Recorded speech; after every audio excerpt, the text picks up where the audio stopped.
বলো কোশ্চেনটা কি আছে। ডাক্তারকে কনভিন্স করে বললাম যে আপনি লিখুন আমার ওষুধটাতে, ডাক্তার যখন লিখলো যে আমার মতন তো আরো রিপ্রেজেন্টেটিভ করছে একই কোম্পানি, ঠিক, তাহলে কোম্পানি কি করে বুঝবে যে উলফাতের দ্বারাতেই এই ওষুধ দুটো বিক্রি হলো? ঠিক তাই। তার মানে তুমি বলতে চাইছো ধরো একটা কোম্পানি তুমি চান্স পেলে যে তুমি একটা ডাক্তারকে ভিজিট করলে, ঠিক আছে, ডক্টরকে ভিজিট করার পর এবার ডক্টর তোমার প্রেসক্রিপশন করেছে, এবার কোম্পানি কি করে বুঝবে যে তোমার দ্বারাই সেলটা হলো, রাইট? এই কোশ্চেনটার মধ্যেই অ্যাকচুয়ালি নিহিত আছে এমআর জবটা। এই একটা কোশ্চেনটাই হচ্ছে এমআর জব, খুব ইম্পর্টেন্ট কোশ্চেন। যদি এই কোশ্চেনটা বুঝে যাও তুমি এমআর হওয়ার তোমার যোগ্যতাটা এসে গেল, তুমি সেই ফান্ডামেন্টাল কনসেপ্টটা বুঝে গেলে। তাহলে এটা কিভাবে এটা হয় প্রসেসটা আমরা বুঝি। ধরো তুমি একটি কোম্পানিতে জয়েন করেছো, কোম্পানিটা launching company, start up company, ছোট কোম্পানি। এবার তোমার হেডকোয়ার্টার, ধরে নিলাম তোমার হেডকোয়ার্টার বর্ধমান, তুমি ওই হেডকোয়ার্টারে কাজ করছো কোম্পানি আন্ডারে। কোম্পানি তোমাকে কি দিয়েছে? 120টা ডক্টর লিস্ট দিয়ে দিয়েছে, তোমার এরিয়াতে 120টা মতন ডক্টর লিস্ট দিয়েছে। আর কি দিয়েছে? ডক্টর কোম্পানি তোমাকে বলে দিয়েছে যে আমাদের কল্যাণী মার্কেটে অমুক একটা স্টকিস্ট, এটা তোমাকে দেখিয়ে দিয়েছে। স্টকিস্ট কেন দরকার হচ্ছে না, তোমার এরিয়াতে যখন ডক্টর লিখবে যাতে স্টকিস্টের কাছ থেকে প্রোডাক্টটা পাওয়া যায়। কনসেপ্টটা ক্লিয়ার আছে? প্রোডাক্টটা আনবে কে এটা আমাকে বলো। প্রোডাক্টটা ডিস্ট্রিবিউটর নিয়ে আসবে না, কোম্পানির ঘর থেকে প্রোডাক্টটা আসবে প্রথমে কার কাছে? তোমার ডিস্ট্রিবিউটরের কাছে। তারপর কার কাছে যাবে প্রোডাক্টটা? তারপর ওষুধের দোকানের কাছে। ওষুধের দোকানের কাছে। তাহলে কনসেপ্টটা প্রথমে আগে ভালো করে বুঝিনি, সাজিয়ে নিই। ডিস্ট্রিবিউটর, কেমিস্ট আর তোমার ডক্টর। তাহলে ডক্টরকে রাখলাম ওপরে, ঠিক আছে। আমরা যদি একটা মানে ত্রিভুজ মতন করি তো দেখা যায় টপে হচ্ছে ডক্টর, এদিকে আছে তোমার ডিস্ট্রিবিউটর, এদিকে আছে কেমিস্ট। তোমার chemist stockist ready, doctor ready. Stockist তোমার জানা হয়ে গেল যে আমার বর্ধমানের অমুক জোন হচ্ছে আমার স্টকিস্ট। ডক্টরের তোমাকে লিস্ট দিয়ে দিল, বা তুমি ডক্টর ভেবে নিলে যে আমি এই ডক্টরকে ভিজিট করবো, তাহলে দুটো তোমার কাছে নোন আছে। আর একজন কে লাগবে? তোমার কেমিস্ট। এই সাইকেলটা চলতে হবে, ঠিক এরকমভাবে সাইকেলটা চলবে, ঠিক আছে।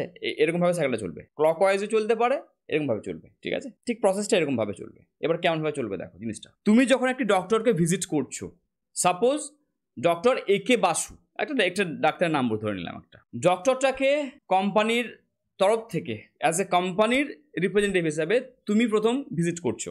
Sir I'm coming from X Pharma, I'm coming from A Pharma, C Pharma, Z Pharma.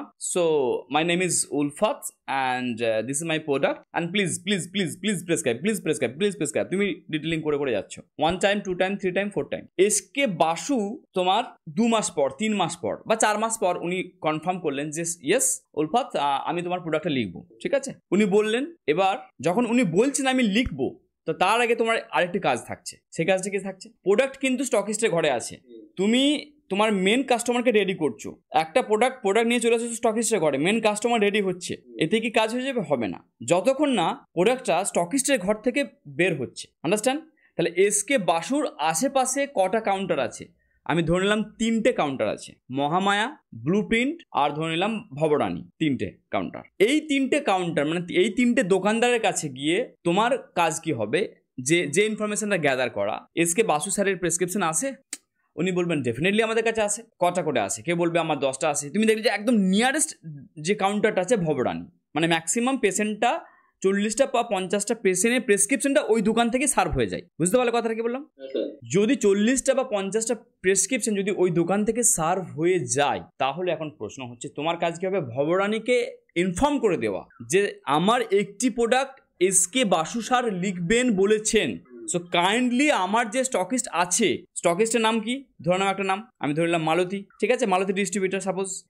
তাহলে তুমি এই ভবরানীকে কি বলছো যে আমার স্টকিস্টের নাম মালতী, আপনার তো কাজ হয়? ইয়েস হয়। না হলেও বলে দিলে, না হলে সেটা ওরা বুঝে নেবে। তাহলে আমার এই স্টকিস্টের কাছ থেকে আপনি মালটা আনবেন, ডাক্তার কিন্তু প্রেসক্রিপশন করবেন, এবং প্রোডাক্টটা কি?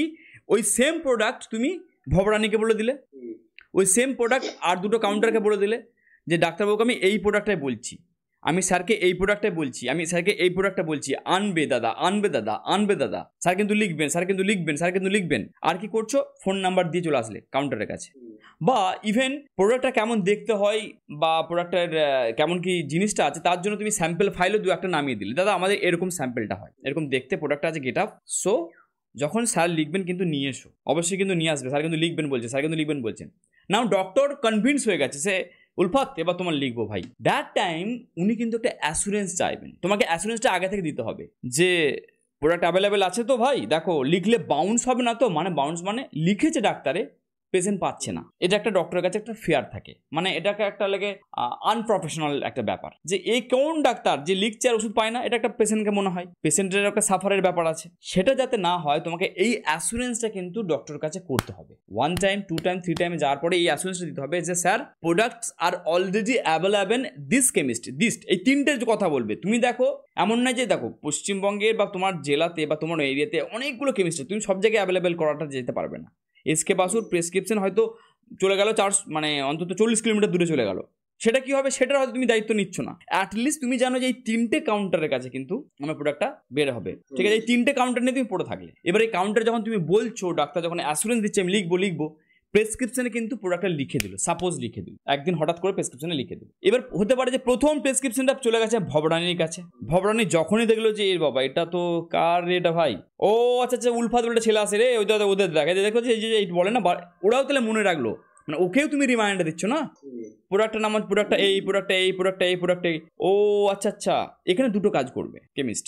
এক, ও বলতে পারে আচ্ছা ওর স্টকেসকে বলেছিল রে এই খাতাটা খোলতো রে, ওদের একটা খাতা থাকে একটা, আচ্ছা ছেলেটার নাম হচ্ছে এসকে উলফাত, কোম্পানির নাম হচ্ছে এক্স ফার্মা, ও মালতী ডিস্ট্রিবিউটার।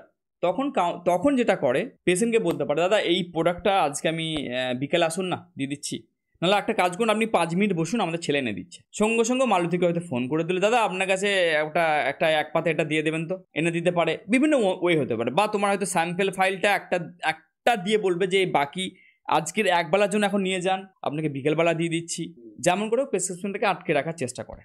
বা একটা জিনিস করে ইমিডিয়েট তোমাকে ফোন করলে, এ উলফাত হ্যাঁ আমি ভবরানী থেকে বলছি, এ ভাই আমি জানি না তুমি এক পাতা আমাকে দিয়ে যাও, এখনই একটা পেশেন্ট আছে। তোমার তখন ইমিডিয়েট কাজ কি হবে, দ্যাট টাইম তোমার ওই সাপ্লাই চেনটাকে স্মুথ করার জন্য ইমিডিয়েট সেটাকে অ্যাকশন নেওয়া।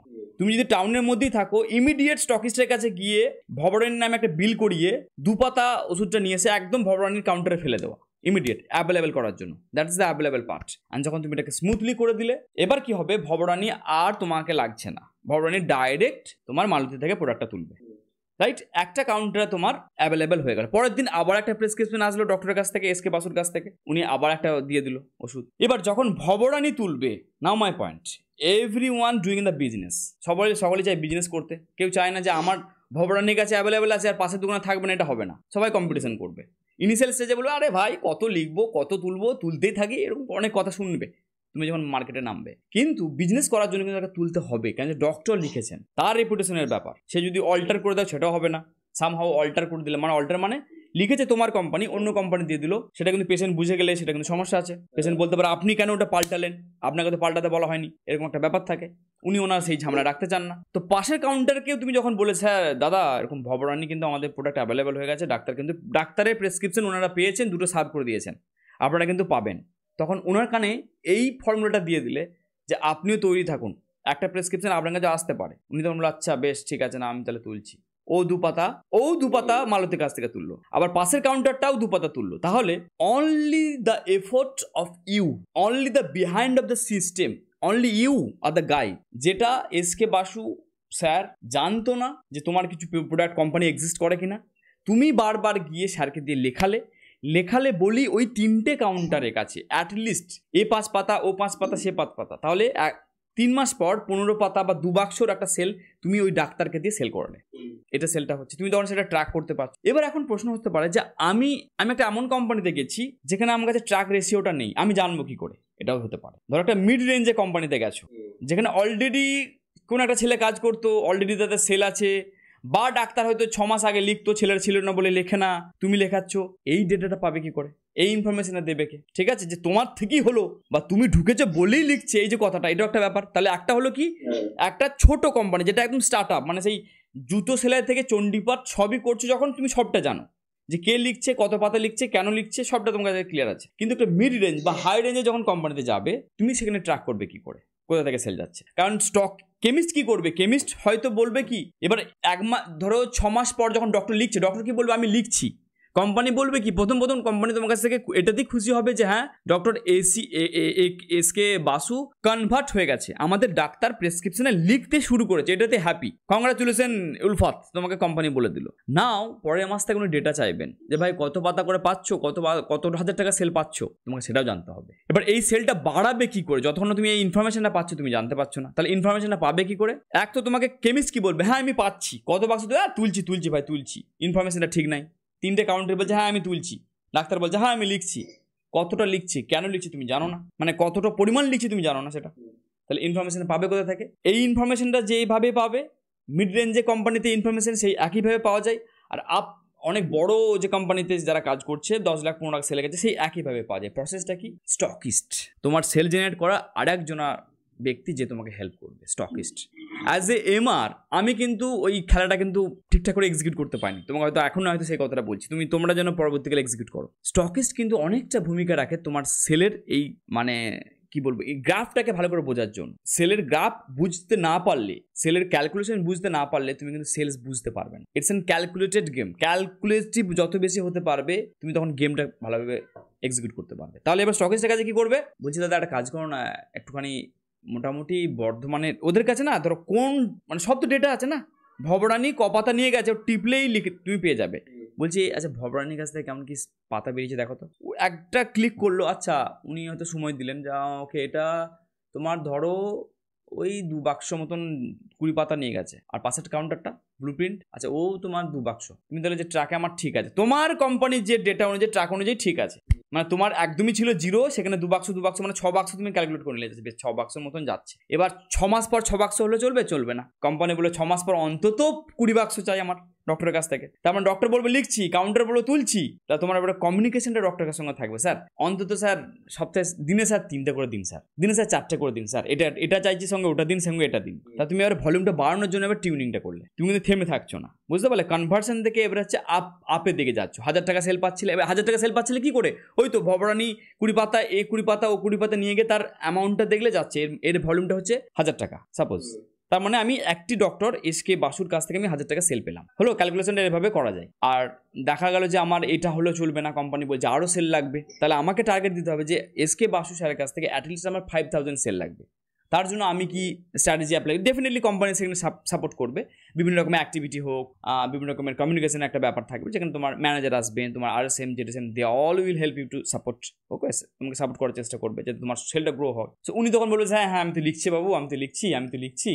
তখন উনি বলবেন যে স্যার একটু অন্তত স্যার আর কিছু নয় স্যার, দিনে অন্তত 5টা দিন 4টে দিন, এইভাবে করতে সেলটাকে বাড়ানোর জন্য করাবে। তার সাথে কিছু অ্যাক্টিভিটি থাকে, বিভিন্ন রকমের গিফট ব্যাপারটা, সেটা কোম্পানির নিজস্ব স্ট্র্যাটেজি থাকে, সেটা পরে জানতে পারবে। তাহলে এইভাবে কিন্তু আমরা একটা ডক্টরের যে সেল আমার থেকে হলো, আমি সেই ব্যক্তি যে ডক্টরকে কনভার্ট করেছে, ডক্টরকে আমি আমার দ্বারা হয়েছে, আমার এফোর্টে হয়েছে, তখন তুমি বলতে পারলে। নাহলে তুমি বলবে আমি জানি না, সেল তো হয় কি করে হয় জানি না, তাই না? যখন তুমি বলবে কি করে হয় যায় না, তার মানে তুমি এখনো সেলস শেখোনি। যখন তুমি বলবে SK Basu I convert this doctor, যখন তুমি নেক্সট কোম্পানিতে ইন্টারভিউ দিতে যাবে, so when I join the x Pharma after doing job in x Pharma in 8 month or 1 year, the doctor SK Basu know me well, doctor অমুক আমাকে ভালো করে জানে, এবং ওনারা আমার প্রেসক্রাইবার হয়েছিল ওই কোম্পানিতে, রাইট? সো এইভাবেই তুমি নিজের কনফিডেন্সটা দেখাতে পারবে অন্য কোম্পানিকে, এবং তোমার নিজের কোম্পানিকে বোঝাতে পারবে। এইভাবেই তুমি অন্য কোম্পানিতে যখন যাবে, সেখানে তুমি তোমার জায়গাটা দেখাতে পারবে যে আমি কি করেছি, কি আমি ছাতার মাথা করেছি, যে আপনার কোম্পানিতে আমি আরও বেটার আমি অপরচুনিটির জন্য বলছি, রাইট? সো এইভাবেই জিনিসটা হয়, এইভাবেই কমিউনিকেট করে এমআররা, যারা কোড এমআর হয়ে যাবে তুমি যখন পরবর্তীকালে। তাহলে প্রতিদিন ডাক্তারের কাছে যেমন যেতে হবে, তেমনি স্টকিস্টের কাছে যেতে হবে, আর কেমিস্টের কাছে যেতে হবে। অবশ্যই, হ্যাঁ অ্যাকচুয়ালি তো তাই। আমরা যখন থিওরিতে কি পড়ছি, আমার 3টে কাস্টমার, তুমি ইন্টারভিউতে বলে দিলে who is your customer, doctor, chemist, stockist. আরে ভাই খেলাটা তো বোঝো, শুধু ডক্টর ভিজিট করে ঘরে চলে আসলে হবে না। You can get that kind of the information that required. সেই ইনফরমেশন তুমি পাবে না যেটা তোমার দরকার আছে। তো information come from where? Chemist. Exactly. এবং এক্স্যাক্টলি, যত বেশি তুমি পড়ে থাকবে, যত বেশি স্টকিস্টের সাথে কমিউনিকেট করবে, স্টকিস্ট বলবে না ছেলেটার মধ্যে একটা স্পার্ক আছে, একটা দম আছে ভাই, সেল করার জন্য ছুটছে, ওকে। আর যত বেশি কেমিস্টের কাছে পড়ে থাকবে, যে কেমিস্ট তোমাকে প্রথম দিন বলবে ভাই যা দেখি না কে কি, ওই কেমিস্ট 3 মাস পর আরে ইলফাত যে হ্যাঁ বসো একটু চা খাবে, না তুমি উল্টে বলবে দাদা চলো না চা খেয়ে আসি। Communication, relation, all the game is the relation. যখনই বাসুর চেম্বারের আগে বাসে 3টে কাউন্টার যাবে, কাউন্টার তোমাকে চিনবে যে হ্যাঁ উলফাত, ডাক্তারও চিনবে ওই মুখটা দেখে আছে উলফাত এক্স, উলফা মানে এক্স কোম্পানি, এক্স প্রোডাক্ট। স্টকিস্টের কাছে গিয়ে স্টকিস্টকে, এবার হ্যাঁ স্টকিস্টের কাছে তুমি হয়তো অল্টারনেটিভ এভরি প্ল্যান করলে যে এভরি স্যাটারডে আমি 3টের পর গেলাম, 1 ঘন্টা সময় কাটালাম, একটুখানি গল্প করলাম, দাদার কাছ থেকে জানতে পারলাম যে কি একটু দাদা একটু আমাকে হেল্প করো, কারণ আমি চাইছি যে সেলটা হোক। সেলটা হওয়া মানে সবার লাভ, আমার লাভ, স্টকিস্টের লাভ, কেমিস্টের লাভ, সবার লাভ। আলটিমেট বিজনেস সবাই করছে না, স্টকিস্টও তো 1-2 টাকা বেশি পাবে। সেলটা হওয়া মানে স্টকিস্টেরও লাভ। স্টকিস্ট কেন ইনফরমেশন দেবে? বিকজ তারও লাভ আছে সেখানে, তাই না? যখন দেবে তুমি এফোর্ট করছো, স্টকিস্টও হেল্প করবে। যেটা কাজ করো না, তুমি অমুক ডাক্তার কাছে যাও দেখিনি, ওখানে কিন্তু এই তোমার মতনই অন্য একটা কোম্পানির লেখে, মানে অন্য কোম্পানিরও স্টকিস্ট তো সে তো শুধু তোমার স্টকিস্ট নয়, সেম ইনফরমেশন ওনার কাছ থেকে, ইনসাইডার ইনফরমেশনটা তুমি স্টকিস্টের কাছ থেকে পাবে। টু বি অনেস্ট, আমি এই কনসেপ্টটা কিন্তু পরে বুঝেছিলাম। আমি স্টকিস্টটা মানে স্টকিস্টকে যে একটু সময় দিতে হয় সেটা আমাদের অনেক আমার কাছে অজানা আছে। এবং those who are the legend, মানে those who are the core, মানে একদম মানে কি বলবো একদম স্মার্ট এমআর, তারা কিন্তু স্টকিস্টের কাছে অনেকটা সময় দেয়। 7টার পর যদি প্রতিদিন যা মানে ইনফরমেশন হবে সব ডায়েরিতে লিখে নিতে হবে একদম। এবং ওই ইনফরমেশনে তোমার হেল্প করবে যখন তুমি কোম্পানির মিটিংয়ে যাবে। সো ক্যারি করলে তুমি every information point to point তুমি বলে যে আমার এটা কোম্পানি উইল বি সারপ্রাইজ। এবং that's quality is required to become ABM. এই কোর স্কিলটা দরকার হয়। এবিএম হওয়ার জন্য এইগুলো লাগে, যে কত তুমি ডেটাকে কালেক্ট করছো, কত তুমি ডেটাকে দিয়ে কথা বলছো। আর যখন তুমি এই খেলাটা বুঝে যাবে, তখন তোমাকে কি করতে হবে না, তখন তুমি আরো ফোকাস হয়ে গেলে। একটা হয় ডিফোকাস সেল, মানে কোম্পানি বলেছে জানি না 10টা সেল ভিজিট করতে, আমি তো করে ফেলেছি, আমার কাজ শেষ।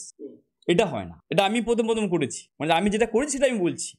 আমি ভাবতাম যে এটাই বোধহয় হয়ে গেল, বাস 1-2 কেমিস্ট গেলাম কি গেলাম না, ও ঠিক আছে। কিন্তু পরে দেখলাম যে ভাই মিট তো করছি, সেল কই, মিট করেছি সেল নেই, তার মানে কিছু একটা ভুল হচ্ছে। সো এইটা প্রথম থেকে তুমি যদি জেনে যাও এই খেলাটা, তাহলে প্রথম দিন থেকে তার একটা রেজাল্ট তুমি পাবে। বুঝলে উলফাত? কোম্পানির কাছে টাকাটা কি করে যায়, মানে ডিস্ট্রিবিউটরই পাঠায় নাকি যা লাভ হলো? আচ্ছা বেশ, ধরো 1 তারিখে কোম্পানির প্রোডাক্ট আসলো, 1 তারিখে ধরো 50,000 টাকা একটা প্রোডাক্ট আসলো টোটাল তোমার যে হ্যাঁ একটা তো প্রতি জিনিসের বিল হয়, ধরো না এটা 2 বাক্স, এটা 40 বাক্স, এটা 50 বাক্স, এটা 10 ফাইল, এটা 20 ফাইল, তো একটা বিল হবে, ইনভয়েস হবে, ইনভয়েস। তো ওই যে ইনভয়েসটা হলো, ওই ইনভয়েসটা কোম্পানি পাঠিয়ে দিল স্টকিস্টের কাছে। আর তাহলে একটা কোম্পানির কাছে ইনভয়েসটা রয়ে গেল, সিএনএফ এ রয়ে গেল, আর সেম ইনভয়েসটা স্টকিস্টের কাছে চলে গেল। তাহলে ধরো সেপ্টেম্বরের যে ইনভয়েসটা হয়েছে, সেপ্টেম্বরের 1 তারিখে যে বিল, মানে অ্যাকচুয়াল তাও নয়, অ্যাকচুয়াল হচ্ছে তোমার আগস্টের 29 তারিখে বা 30 তারিখে যে অর্ডারটা নিয়েছো স্টকিস্টের কাছে, মাসের শেষে একটা অর্ডার নিলে, দাদা কিছু অর্ডার লাগবে, বলে হ্যাঁ আচ্ছা বেশ, তোমার তো ধরো এটা সেল হয়েছে, ওটা সেল হয়েছে, এটা কাজ করো, তুমি এটা দাও, ওটা দাও, সেটা দাও, দিয়ে একটা অর্ডার দিল। ওই অর্ডারটাকে তাহলে আমরা কি বলছি? Primary sell. কি বললাম? Primary sell. ওই অর্ডারটা আবার ধরো, ওই অর্ডারটা তোমার যদি কোম্পানি বলে যে আমার ওই অর্ডারটা লাগবে, টার্গেট করে দিল যে এই অর্ডারটা আমার লাগবে 1.5 লাখ টাকা, তাহলে 1.5 লাখ টাকার যদি প্রাইমারি সেল তুমি কি বলবো ওটাকে পেয়ে যাও স্টকিস্টের কাছ থেকে, তাহলে ওটাই তোমার প্রাইমারি টার্গেট অ্যাচিভ হয়ে গেল। বললে তাহলে 29 তারিখে যখন দিলে, আরে ভাই এটা ম্যাচ করে গেছে, ভলিউমটা ক্যালকুলেট। এবার এই ক্যালকুলেশনটা কিভাবে করা যায় তোমার কোম্পানি শিখিয়ে দেবে। এটা যেটা হয়, তোমার কোম্পানি একটা প্রাইস থাকে, মানে সিএনএফ টু ধরো এমআরপি আছে 120 টাকা, 120 টাকা কিন্তু তোমার সেল নয়। তোমার সেল কোনটা? যেটা সিএনএফ থেকে স্টকিস্টের কাছে আসার জন্য যে অ্যামাউন্টটা দাঁড়ালো, তাহলে 120 টাকা থেকে ধরো ওটা পড়বে 88 টাকা। ধরো তোমার ভলিউমটা হলো 88 টাকা, তাহলে এই 88 টাকা তোমার ভলিউম, কিন্তু তোমার কিন্তু ওইটা টার্গেট নয়, 120 টাকাটা নয়, ওটা তো এমআরপিটা। তাহলে এই 88 টাকাটা ইন্টু তোমার ওই যে সব যা কিছু ওই অ্যামাউন্ট করে হিসাবে তোমার ধরো 1.5 লাখ টাকা হয়ে যাচ্ছে, তাহলে তোমার প্রাইমারি টার্গেট অ্যাচিভড। এবার 29 তারিখে অর্ডারটা আগস্ট মাসের, তুমি তাহলে টার্গেটটা অ্যাচিভ হলো, বেশ। তাহলে প্রোডাক্টটা কবে আসবে? ওটা তো ধরো প্যাকেজিং করে কোম্পানির মানে কলকাতা থেকে তোমার বর্ধমানে আসতে হবে, বা যার যেখানে তোমার স্টকিস্ট সেখানে আসতে হবে। তাহলে ওটা ঢুকলো তোমার 2 তারিখে ঢুকলো, 2 তারিখে প্রোডাক্টটা ইনভয়েসটা ঢুকলো।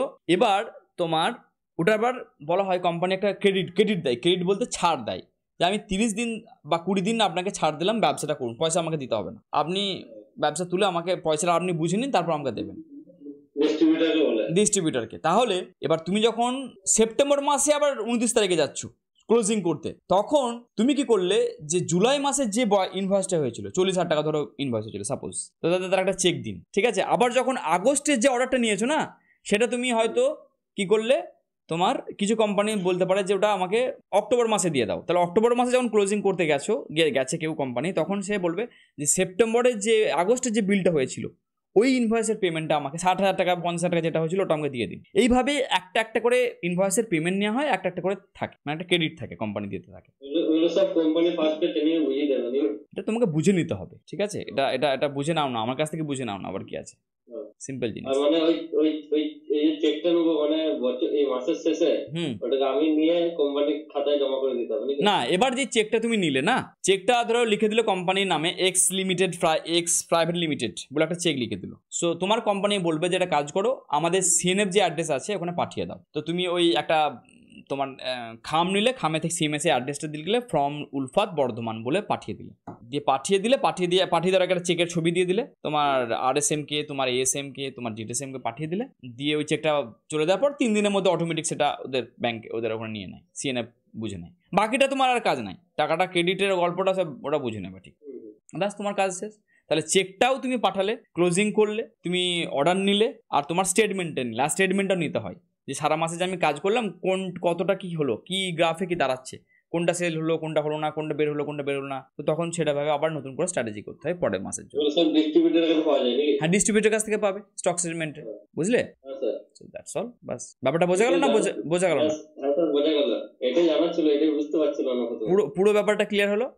বাস, এই ক্লিয়ারটা নিয়ে তোমাকে নামতে হবে মার্কেটে। মানে সব জায়গাতে সময় দিতে হবে, মানে এক জায়গাতে সময় থাকলে হবে না, এবং ডেডিকেটেড ভাবে যখন তুমি আছো, মানে যখন তুমি একটা জিনিস কথা শুনে রাখো, যে কথাটা আমি এখন খুব বিশ্বাস করি, যখন যে কাজে আছো তখন তুমি সেটাই, তুমি আছো মানে 100% তুমি ওটাই। যখন তুমি ইউ বিকাম এ সেলসম্যান, যখন তুমি একটা প্রফেশনাল ড্রেস পরে বেরিয়ে গেছো, মানে your core thinking will be the I am the person of this company. আমাকে কোম্পানি তার জন্য পে করছে, আমাকে 12,000 দিচ্ছে and as well as a expense দিচ্ছে। So I am become a company. আমি কারোর এমপ্লয়ি ভাবলে হবে না। তুমি যদি ভাবো আমি চাকরি করছি কিছু, তাহলে তুমি সেই গার্ড ফিলিংসটা আসবে না, সেই যে মোটিভেশনটা তোমার কখনো আসবে না। when you think that I am the company এবং আমারই responsibility, it's my responsibility to sell, এই থট যদি তোমার থাকে, সো আগামীতে তোমাকে কেউ আটকাতে পারবে না। তবেই তুমি মজা নিতে পারবে প্রফেশন থেকে, তবেই তুমি কিছু করে নিতে পারবে, ঠিক আছে? আর তখনই তোমার মধ্যে একটা আলাদা এনার্জি থাকবে, ওরা থাকবে আলাদা, সেটা সবাই ফিল করতে পারবে। তোমার এই এনার্জিটা না সবাই ফিল করতে পারবে, তোমার কোম্পানি,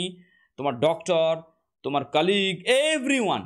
এবং এই এনার্জিটাই বলতে পারো তোমাকে অপরচুনিটি ওয়েট করে থাকছে, তখন তোমাকে টানাটানি করবে, এই এনার্জিটা লাগবে, তবেই হবে। না হলে মানে 1001টা এমআর হয়, 1001টা এমআরের মধ্যে কেউ খুব কম জনায় জল করে, ঠিক আছে? সেই জল করা এমআর হতে হবে, আর সেটা যে প্রফেশনই হোক না কেন। ডু দিস, যদি এটা করতে পারো করো, যদি মনে হচ্ছে আমার আর আসছে না এনার্জি, ছেড়ে দেবে, অন্য কিছু করে নেবে। এটা আমি বলতে পারি তোমাকে ট্রেনিং এর মাধ্যমে, ঠিক আছে? ওকে বেশ, ঠিক আছে, thank you sir. Thank you, চল।